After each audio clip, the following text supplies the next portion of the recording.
Welcome to the Soul Touched by Dogs podcast, the show for dog lovers who see dogs not as toys or tools, but wise souls worth our respect and care. I'm Anke Herman, and I'm your host. I talk to awesome humans, people who do great work for dogs and their people. So come and join us for today's conversation. Hello and welcome, Annie. I can't believe I've never had you on the podcast, so I'm very excited to have you here. Me too. Happy to be here. Thanks for having me. Alrighty, so let's start out how I always start out. Let people know where in this lovely world you're based and what's your business with dogs. I am currently based in Utah, which was not part of my life plan ever to be in Utah. But we moved here from Colorado 8 years now. This is the longest I've ever lived anywhere. And I escaped from Texas. I'm sorry to the patriots who love Texas. It was not for me. I lived there 46 years and did not like it. I don't like the humidity. I don't like all the things trying to kill you, like fire ants and rattlesnakes. And I'm a mountain person. I have to have mountains, and I don't know why. I just am. So we moved to Colorado, and then we ended up because of my husband's job change here. We're kind of near Park City. If people have heard of that, it's a big ski area. We're not. We're in the town below. And I like Utah. I like cold weather. I like mountains. It's people are outside more because it's all we say it. Well, we took it I think from maybe the Swedish. There's no bad weather. There's only bad clothing. So we get literally outside four seasons a year, unlike Texas, which is in the South to me, which is hot 8 or 9 months out of the year. So that's why I ended up in Utah, and I really like it. There's a culture adjustment coming from flatlands of Texas to the mountains and snow and all that. And I have been working with dogs for 25 plus years. You stop counting after a while because that's just rude. You don't want to add all that up. And I came out of rescue work. And I say that the rescue animals, I was the person in Central Texas, going to rural shelters and picking the dogs that we would put into our program. It was through Also Dog Rescue back when they started in the 90s to 2010, a while ago. And there I saw a lot of my favorite breeds, German Shepherds, big guardian, lifestyle guardian dogs, lots of Great Pyrenees and mixes, and herding dogs. And the hard thing was, well, it's all hard. Rescue is very hard, and they're overwhelmed, is deciding who to take home that day. Generally puppies, because they have the longest life ahead of them. Because I'll never forget the eyes of the dogs that I didn't take. Because it wasn't back then, it wasn't sheltering like it is now. I mean, there's overwhelmed, but at least there's talking about getting the dogs into homes versus just you're here, so you're not making it out. And I'll never forget those dogs. And that's who I learned the most from, is the shelter dogs. My husband and I, poor man, never had a single dog in his life. We lived on a ranch in Texas, and together we fostered 400 plus dogs over 10 years. And that's what I learned, that if you can take a dog in the most stressed out environment, and I never got bitten because I've never been bitten. They taught me, it doesn't mean you're a bad trainer if you've been bitten, because it can happen like that. But those dogs taught me about stress and trauma, and because they were the most stressed out in their lives. Even the best shelter can be very, very traumatic for the most resilient dog. It's like a kennel that's loud. They don't know where they are. They've lost their home. Their whole world is turned upside. They've lost their person, anything familiar to them. And so helping shelter dogs, I wish trainers had to do it. I wish it was a requirement. You have got to go work 2 months in a shelter or over the summer or whatever it is, because they give you the most valuable training to me that I've ever learned. And then I wrote, along the way, two best-selling books. This is my earlier one from 2015, which is hard to find. It's out of print, but you can still find it. And then this one I wrote in 2021. And I almost didn't write it because writing a book is not easy, and you don't make a lot of money on it, even though this has been a bestseller for 3 years, including a year before it came out. But this book changed my life because it's way more than the title is Aggressive and Reactive Dogs. I didn't get a choice on the title. But that's the most common problem, is reactivity. So this book is everything, almost everything that dog owners have told me over the 2 decades, what they have problems with. Excessive barking, chasing, prey drive, fighting with the other dog in the house, hurting the children kind of thing. And it's a positive reinforcement way of dealing with that. Even the scariest so-called red zone, which is made up from a TV actor, red zone dogs, how to do it with kindness. And what this book opened my eyes to, because I interviewed 17 professionals around the world, I kept learning from them, and I was retired when I wrote this. Mostly, I had a few consults. I had removed myself from the industry because it's a very toxic industry in many ways. I was having a really good life, and then I wrote this book, and I got excited again. And I've been teaching and working with owners ever since. And I've just fine-tuned my life on the trauma aspect of being a dog in this culture that doesn't make sense to dogs. Back when we all lived on the farm, most people lived rural for most of our history, and the dog had a purpose and walked along beside you without a leash, generally, herding the sheep, protecting the meat cart, getting the varmints if they were terriers, whatever, livestock guardian. And then we all moved into the cities, and they have to be on leashes. And I love leashes for control, but they also limit a dog's responses. Like, I'm getting out of here. This is dangerous. And so then you get reactivity. We're nervous wrecks. We all have a nature deficit. Another reason I like living in the mountains because I could be outside a lot. So after I wrote that book, I started really seeing the effect of trauma on dogs. And it's kind of like canine body language. Once you see it, once you understand that a dog licking its nose or wide eyes or a slow blink or a paw lift up or that shake off we talk about, that's low level going, it's going to go up. Anxiety if we don't respond and if we don't honor the communication. And that's exactly how I feel about trauma. That once you see and understand the trauma that dogs go through, and those are all my courses, are about helping puppies, helping a dog that's been in your life for 10 years. We can still help that dog, but you can't fix it through training. That's what I have learned. And I knew that instinctively, but I've really fine-tuned it into programs to say, sit down, stay does not help a trauma response. I want to show you this quote or say this quote that I really like from Peter Levine, who is really big in the world of human trauma. His quote is, "Trauma is perhaps the most avoided, ignored, belittled, denied, misunderstood, and untreated cause," he says, "of human suffering." And I will say dog suffering because dogs mirror us and we are not well as human beings, and COVID and plagues and wars don't help us become, more peaceful creatures. So it's just getting owners to say, my dog has had trauma. Yeah. And I'm here to help the dog. I'm here to nurture it and love it back into healing versus you sit down and stay on your mat because I'm the boss. That's weird. That's hierarchical. Yeah, And but that's all.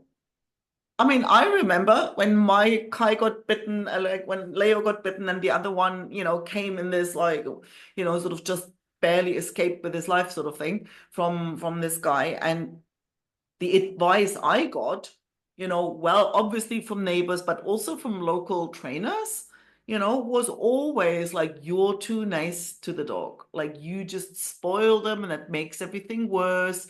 You have to tell them who's boss, and I tried the, training and this and clicker and Leo just looked at me going like, what the heck, and so looking at everything through that lens, what I've learned from you, for example, it's like, oh yeah, that makes so much sense, and you said something when you were at the Panic to Peace Summit last February. You said something that I never forgot. You said a dog can't learn anything until their nervous system is calm. And yeah, that was like, oh yeah, that's and first. it's That comes from, and we've reversed it because a lot of the training comes from military training. Like, I am not impressed with human male and female macho trainers who say, I can train a military dog to attack this person wearing a thing and schutzen and train. Good, do that. That is not a pet dog. That is not the Chihuahua, the Terrier, the Pug, the Golden Retriever, the Lab that lives with a family. They don't need to learn any of that stuff. It doesn't translate well. It's completely different from what I do. And all the training in the world will not solve a problem that is in the nervous system. And their nervous system is just the same as ours, which makes sense because we co-evolved over 30,000 years. They have an amygdala, they have a prefrontal cortex, they have a nervous system, they have a parasympathetic nervous system. So they can have trauma responses very similar to us, like freezing, fawning, which is a little more hard to see, but we can see it in some dogs. Um, Fight is one. I hate, there's a lot of things I hate on social media that are done to dogs for clicks and likes, but I hate seeing a dog that doesn't want to walk. It just lays down on leash. and ha ha, the owner's dragging it or picking. That could be a shutdown and a freeze.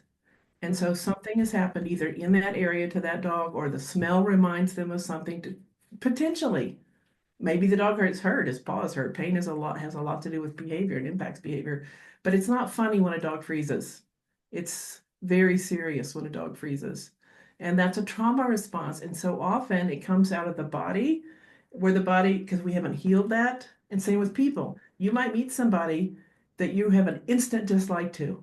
And because they might remind your amygdala, which keeps you safe, it's there for a reason, your lizard brain, some people have called it, that a guy that looked like that was really mean to me when I was a kid, but you have forgotten that memory. Yeah. You just get that. I say the amygdala says you're in danger, girl, Yeah. Yeah. and it keeps us alive. And I think that's you've just hit on something that it feels to me is probably underneath a lot of why this gets so much overlooked because, people might think, oh, yeah, no, my dog's not traumatized because they never got abandoned. They never got sort of shoved out of a car. And, like how, I mean, I've seen videos where I'm like, oh my God, when somebody like opens the car door, sort of half doesn't even stop, shoves the dog out and goes, and just leaves that dog in the middle of nowhere. And the dog, so, or be attacked by another dog. Oh, my dog's not had a dramatic experience like that, but there's a whole bunch of other things that could actually leave a mark that requires some healing before your sit plots and all of that makes even any sense at all. So can you just name a few things that are quite common and it doesn't mean that every dog gets kind of traumatized by the mailman, but some might, so and I think we sometimes underestimate all the different things that could cause a dog to have that stress in their body. Yeah, that's a great question. And it is underestimated. It's like the quote that said trauma is the most, we just kind of blow it off in ourselves. And, there's big T and little t, there's chronic trauma. What upsets you may not upset me because I have a different life experience or just a different reaction to that. So we all respond in our own ways, but genetics certainly plays a role too. And we know in human studies, you can have the stress of your grandparents in your system. And the studies from dogs that are born in laboratories, there was a famous study years and years ago, that if the mother dog was nervous, the puppies were going to be nervous. Even if they kept trying to get that nervousness out and bringing in a stable sire, not every single puppy. I just had 3 puppies last year that I fostered. I took one of them back and he got a foster and adopted immediately because he was the biggest. And he was so much bigger. Like these puppies were tiny. They were little beautiful Labrador mixes that had been severely traumatized, kept in a kennel till they were 11 weeks old and headed towards massive separation anxiety and other problems. He was fine. There were 11 puppies. And he was big and bold, and he's the biggest. He got all the nutrients in the thing. He didn't have any worries. And he was kind of picking too hard on the other ones. They would scream and squeal, and they were well, I had the runt and I had the biggest, and I keep doing that. Those are my 2 now and my 2 before. I don't know why. That's a weird thing that I'm doing, but I took him back. He was here 24 hours, and they were 11 weeks old. And luckily, the shelter understood, and I said, I wanted 2, and there were 6 left by the time I got there to foster. And they said, the animal math. Well, we have a foster for 3, and if you take 2, that leaves 1. And I got to pick the 3 there out of the 6. And I picked the biggest and the smallest. I took him back. And just the look, I wish I could show you, send in later pictures of him. He was just like a king. He was a golden doodle, like just overseeing his thing. Not a worry in the world. When I took him back and they had a foster right there to meet him, she did adopt him. He it was a shelter where the dogs had an open space and then indoor, and they were behind in kennels. He went to every single kennel. Hey man, how's it going? And they were barking and lunging. A cat tried to swat him, and he's like, ever. Meanwhile, I had the 2 that were shaking and screaming and freezing. One of them had a beautiful freeze, which I hate to say that. I don't mean beautiful. I mean, I wish I had gotten it on film because if you went to touch him, he would freeze. He was 6 pounds. And so human reaction is to pick him up and cuddle him because that's how we comfort each other. Not Wow. if you don't know what that means. So anyway, there's so much trauma that every human and every dog responds to differently. You can have a one-time trauma event, like a fight, which is how we get a whole lot of reactive dogs. Car wreck, the dog's in the car and scared and saw the owner hurt, whatever.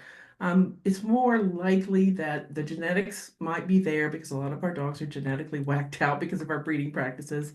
And then they get transferred from home to home to home. So a lot of times I'll go see a 2 or 3 year old dog and I'll say, how many homes does this dog have? And if they even know, sometimes they just find it on the street. But birth home, probably stressful. Second home, got adopted, got dumped, got sheltered, got financial reasons. There's reasons people can't keep dogs, didn't like the kids. Third home, shelter, fourth home, you, fifth home. That's a lot for the body to absorb. And dogs like routine, much like children do, they need safety. Yeah. And 5 homes in 2 years is not safe for any of us. So this is why I've been writing and creating courses on trauma because including a 30-day reset for any dog, either a brand new dog, because you can avoid so many of these traumatic responses by not by slowing down. We do too much too fast and letting the dog adapt to the new home. And that's not in 3 days. That's I say the first 30 days that animal is with you sets the tone for the rest of the dog's life. And particularly important with puppies because their amygdala is saying, am I safe? Are you safe? Am I safe? And the world either proves that they're safe or they're not safe. And we have a lot of control on that because we control everything about a dog. And so if people would just slow it down and not and have a neighborhood party when you get the cute little puppy for Christmas and understand that ripping it from its home, it's not like I'm saying every dog has to stay with the mother dog forever. That's not feasible, but it is traumatic to take it for many dogs and how they respond and where they land is important. So if you think I just took you from the only thing you knew, all the smells, all the sounds, all the noise, all the routine. I don't know what your routine was, maybe in a backyard kennel. So my house is actually much better for you, but I still have to prove to your nervous system, puppy or adult, I'm your safe space. This is your sanctuary. We're not going to go on walks on day two. When I did in the 30-day reset, I say don't go for walks for 2 weeks, maybe three, Yeah. unless you have that very rare, very self-assured guy that I took back because he was picking on the other ones and I knew he had a home. He's rare. I almost thought about keeping him because I thought he would be a fun sport dog because he was so brave. But he's also going to test you in a Yeah. way that, anyway, so yeah, there's so many different contributing, including vaccines can as a young puppy, when you get Yeah. too many vaccines or you get a Great Dane level for a Chihuahua because they don't necessarily put a Yeah. smaller amount, and then the dog's sore, and you go to puppy class that's chaotic and out of control. And my dogs developed car phobia. The Finny Cooper, who I have now, I created a whole course from them, and they helped me with understanding trauma. I got them in 2019, Mm. right before COVID. 5 weeks of age, taken from their mother. Don't do that. We want 9 to 10 weeks of age. It's illegal in many places to do that. I never knew why. I never got to understand. I talked to their daughter. I never met the people who did this to these dogs. Put them in a car from Idaho to southern Utah, 7 or 8 hours in the car. And so they paired the stress of losing their home, throwing in the back of a car or truck, no protection, thrown in a backyard. They got worms, they got fleas, they were fighting over food. There was no human supervision. They paired that to the car. Yeah. And to, Understandably, right? yeah, You did that to a child, a kid would do the same. yeah. Mm. And it took me 7 months in 2019 to get them to trust me in their bodies because I didn't know what I knew after I wrote the book from all these other experts who were doing, like Sarah Fisher, she's an expert on body language and body works. She has a group called um, ACE Connections, ACE, Animal Centered Care on Facebook that's free. Um, and she has a program called Free Work, which is part of my healing protocol. The Phoenix Healing Protocol is ACE work. Free work is very, very important. You can research her, and she is in this book too. She's one of the people. Dr. Laura Donaldson, whose courses are on Thinkific, talks about deep safety. That's where I got the term deep safety that I talk about a lot. She created that. And, it's not forever. When a dog comes to you and they either just need to let that body relax for 30 days minimum. Can we give them 30 days, please? At least. Um, it's not forever. It's that initial, are you safe? Am I safe in this home? And if we prove to the dog they're safe, then we get to the training. I'm not one of those trainers who says never train. I like 5 life skills that I train, and recall is one of them. My puppies were heavily traumatized. They have an excellent recall. And for me, it was please like other dogs as much as your genes will allow you to, and please like people. In other words, don't want to kill them. And they're healers, and healers can be very protective and bitey. When I tell my trainer friends I'm getting healers, they're like, ew, why? And But it's I've for always loved. safety, really, you know. I mean, I'm not really, I don't really care about, you know, when I look at these kind of police dog things and sits and plots and whatever, that doesn't really impress me. It's like, I don't really care whether my dogs, I don't need you to be able to do that. What I do need is if you're headed towards the street and I call you to come back, that I need, you know, or if there's another dog coming or like if something happens, to know that you're not gonna, you know, bite their butts off and that you come back. So there's like safety stuff that I want them to be Oh, want them to respond to. which is a much different place. I want you to be safe, and I want to know you'll come back because our bond is tight. Yeah, Versus you come back because I'm the mean bad mom or because I say dad, and so. you're gonna be zapped if you. I mean, shock collars are just absolutely atrocious and are illegal in many countries and should be everywhere. I have always spoken out against them because you couldn't do it to a kid. And if you can't do it to a kid, can you imagine putting a shock collar around your yard and your kids out there playing, and they get this, you can't do it. You No. you can't. You don't do it. We don't do it to cats. We don't do it to Mm. walruses. We don't do it to giraffes. But dogs are easy to train. It's the trauma that's a little trickier. It's the emotional regulation that's new that we need to help people with.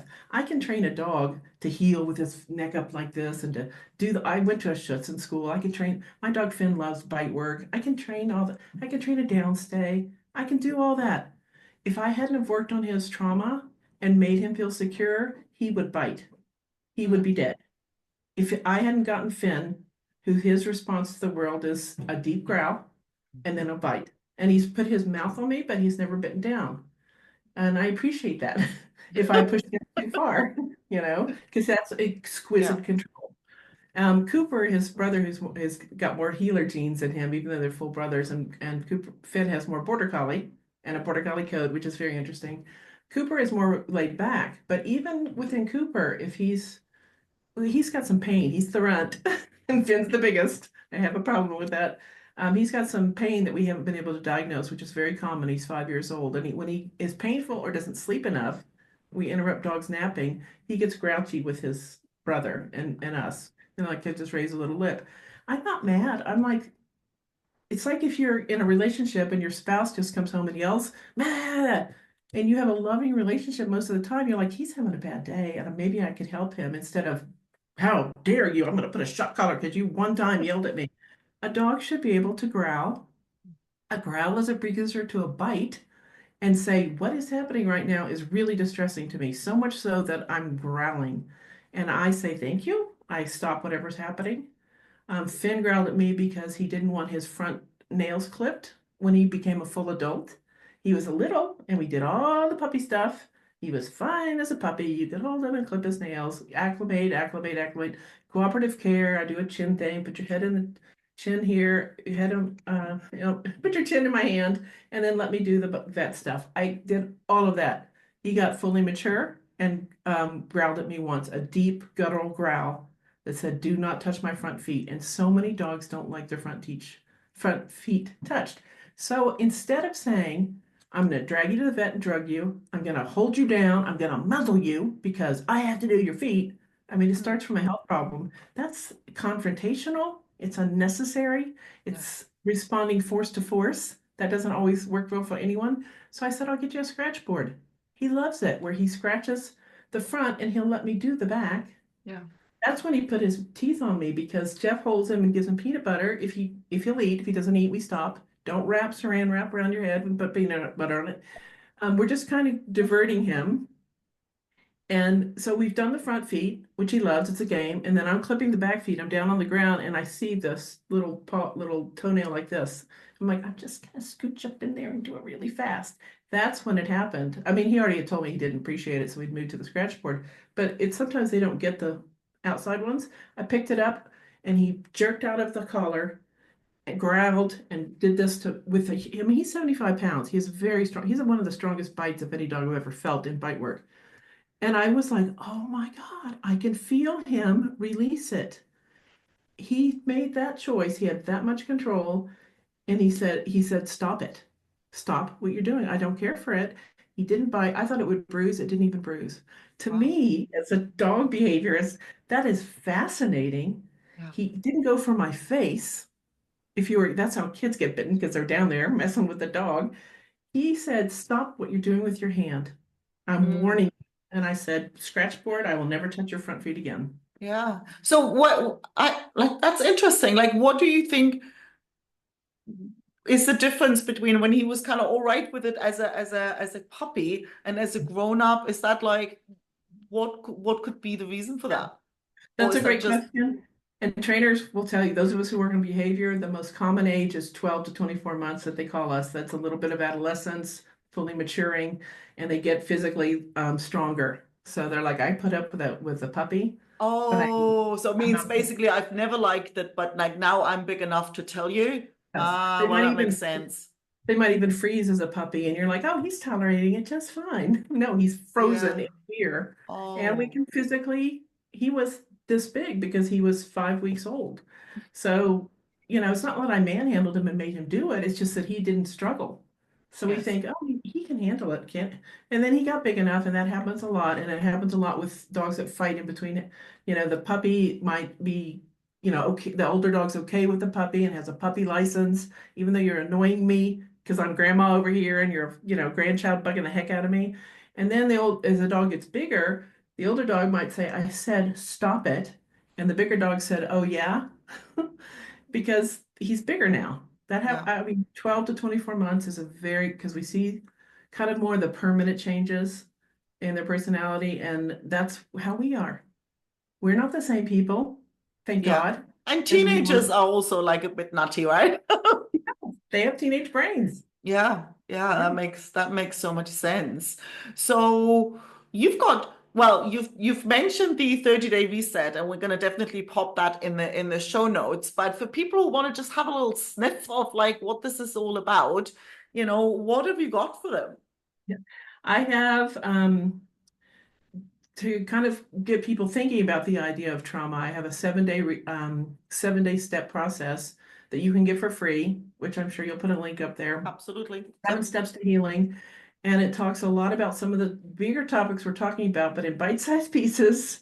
So you can just start thinking and looking at your own life with your own dog. So one of it is do a whole lot of nothing. Sit with your dog, read a book. I want to know what, if we were talking, I want to know what your dog loves, what your dog doesn't like, what noises he's sensitive to.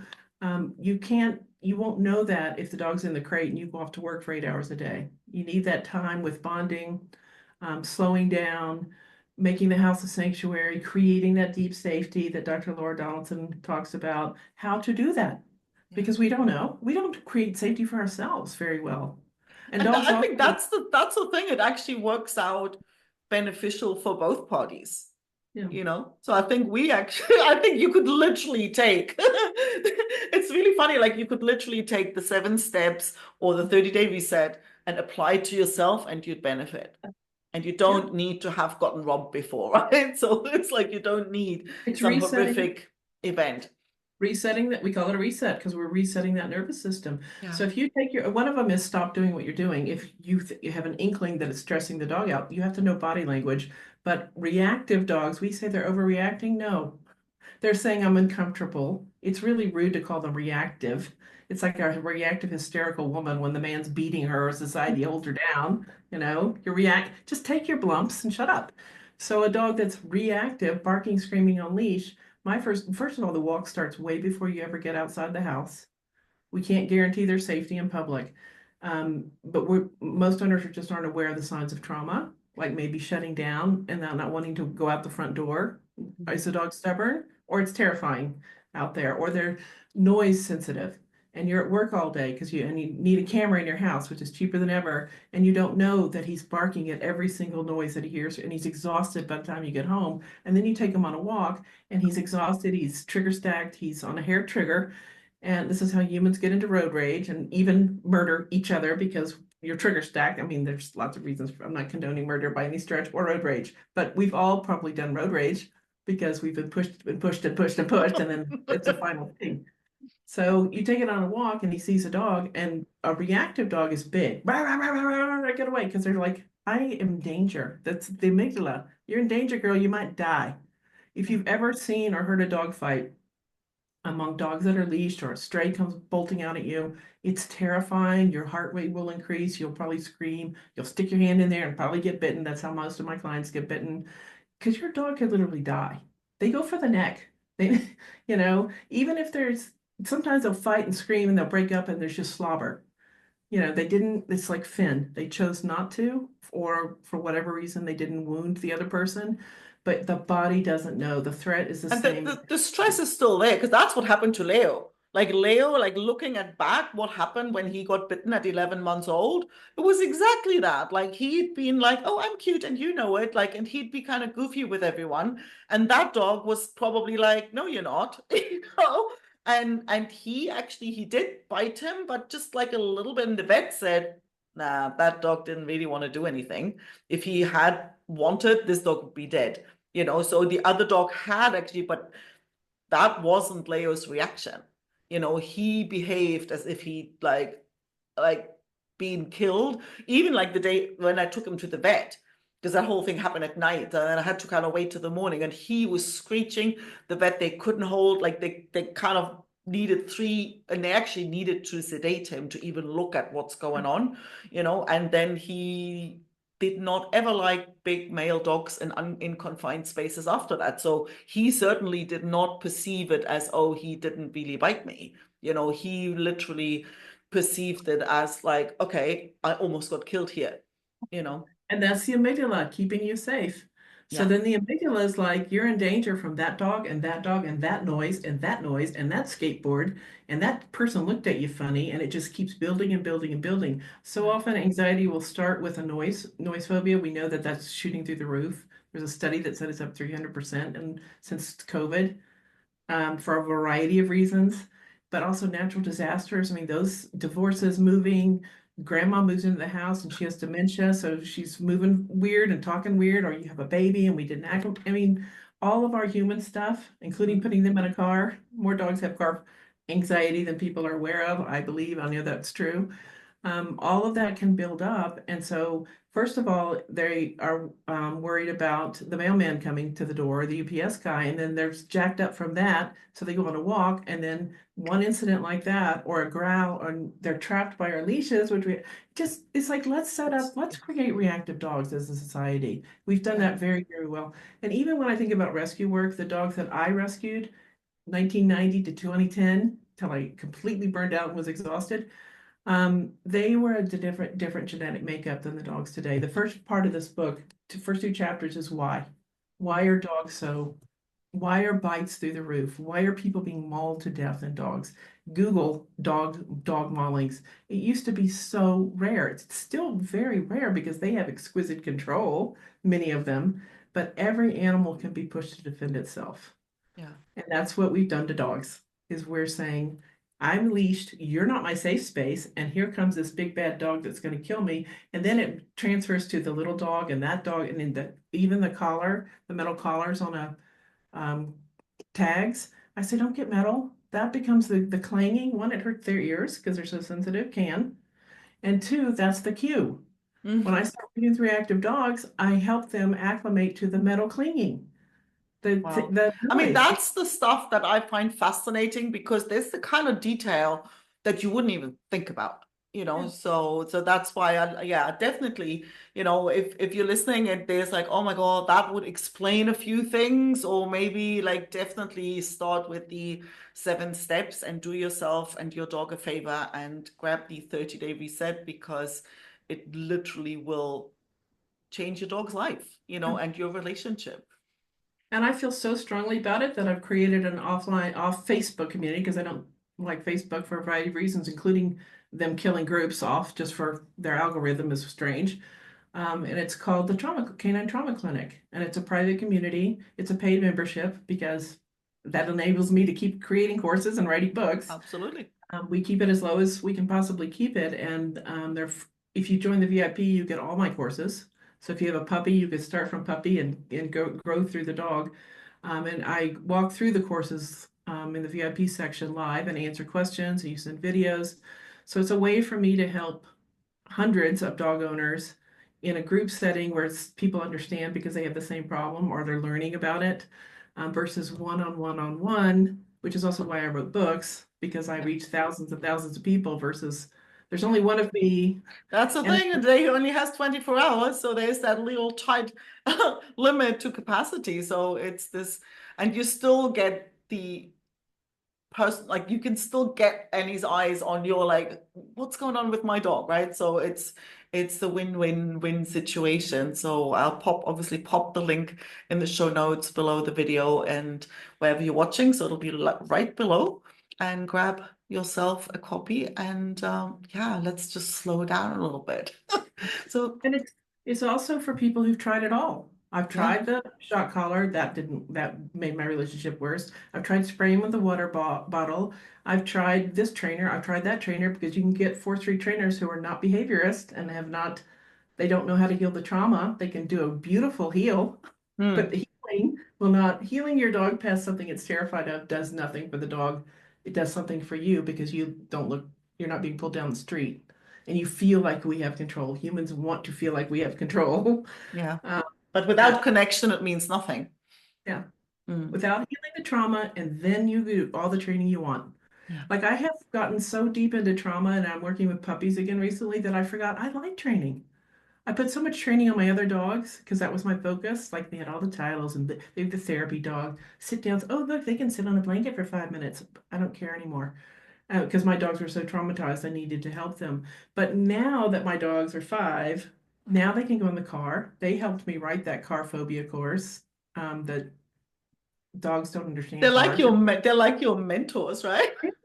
They're the teachers. Sarah Yeah. Fisher said that we are the students of the dog, and I think so. We should I've be. learned, yeah, so much about trauma. And if I had done sit down, stay with them, their minds were shot, their bodies were shot for 7 months. And I know that because I took photos, video, and it was 7 months before I could help them. Yeah. And that was in 2019, and I've learned so much since then. Those foster puppies I had 6 days with.